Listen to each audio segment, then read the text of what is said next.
Penjadwal CPU. Penjadwal CPU adalah basis dari multiprogramming sistem informasi dengan men-switch CPU di antara proses. Akibatnya, sistem operasi bisa membuat komputer produktif. Dalam bab ini, kami akan mengenalkan tentang dasar dari konsep penjadwal dan beberapa algoritma penjadwal. Dan kita juga memaparkan masalah dalam memilih algoritma dalam suatu sistem. Selanjutnya ada konsep dasar. Tujuan dari multiprogramming adalah mempunyai proses berjalan serta bersamaan untuk memaksimalkan kinerja dari CPU. Untuk sistem uniprosesor, tidak pernah ada proses yang berjalan lebih dari satu. Bila ada proses yang lebih dari satu, maka lain harus mengganti sebagai CPU yang bebas.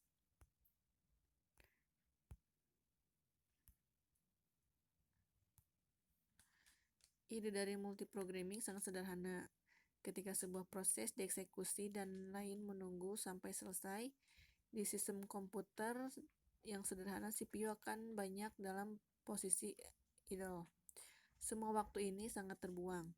Dalam multiprogramming, kita mencoba menggunakan waktu secara produktif. Beberapa proses disimpan dalam memori dalam satu waktu. Ketika proses harus menunggu, sistem operasi mengambil CPU untuk memproses proses tersebut dan meninggalkan proses yang sedang dieksekusi. Penjadwal adalah fungsi dasar dari suatu sistem operasi. Hampir semua sumber komputer dijadwal sebelum digunakan. CPU adalah salah satu sumber dari komputer yang penting yang menjadi sentral dan dari sentral penjadwal di sistem operasi. Selanjutnya ada siklus burst CPU. Keberhasilan dari penjadwal CPU tergantung dari beberapa properti prosesor. Prosesor dieksekusi mengandung siklus CPU eksekusi. Proses hanya bolak-balik dari satu state ini.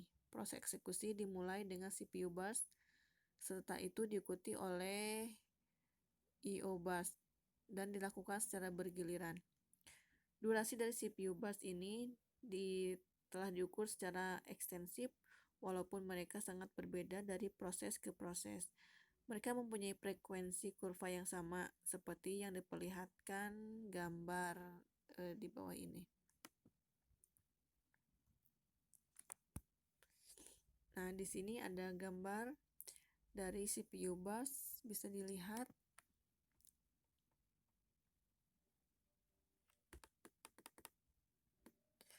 Selanjutnya ada penjadwal CPU. Kapanpun CPU menjadi idle, sistem operasi harus proses untuk masuk ke dalam antrian ready atau siap untuk dieksekusi. Pemilihan tersebut dilakukan oleh penjadwal short term. Penjadwal memilih dari sekian proses yang ada di memori yang sudah siap dieksekusi dengan mengalokasikan CPU untuk mengeksekusinya. Penjadwal CPU mungkin akan dijalankan ketika proses yang pertama berubah dari running ke waiting state, yang kedua berubah dari running ke ready state, yang ketiga berubah dari waiting ke ready, yang keempat terminate. Penjadwal dari nomor 1 sampai 4 non-preemptive, sedangkan yang lain preemptive. Dalam penjadwal non-preemptive, sekali CPU telah dialokasikan untuk sebuah proses, maka tidak bisa diganggu. Penjadwal model seperti ini digunakan oleh Windows 3, Windows 95 telah menggunakan penjadwal preemptive. Selanjutnya ada dispatcher. Komponen yang lain yang terlibat dalam penjadwal CPU adalah dispatcher. Dispatcher adalah modul yang memberikan kontrol CPU kepada proses yang fungsinya adalah alih konteks, switching to user mode, lompat dari suatu bagian ke program user untuk mengulang program, dan dispatcher seharusnya secepat mungkin. Nah, selanjutnya ada kriteria penjadwal.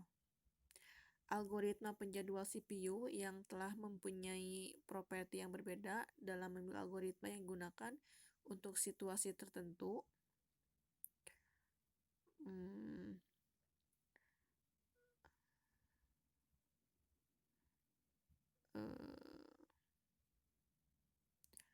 Harus memikirkan properti yang berbeda untuk algoritma yang berbeda. Banyak kriteria yang dianjurkan untuk membandingkan CPU algoritma.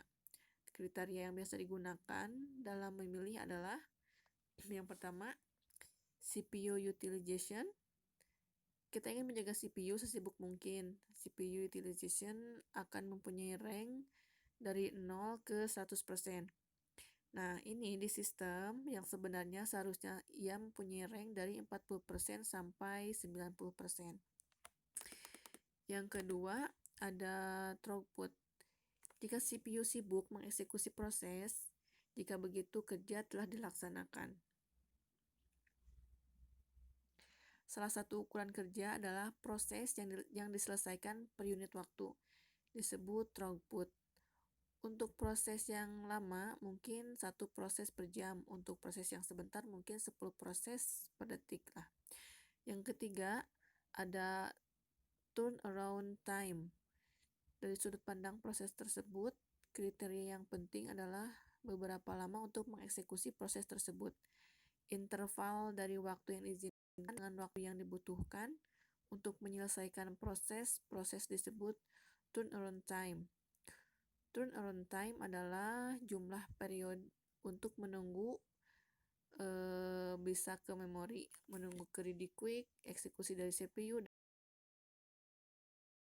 dan ada waiting time.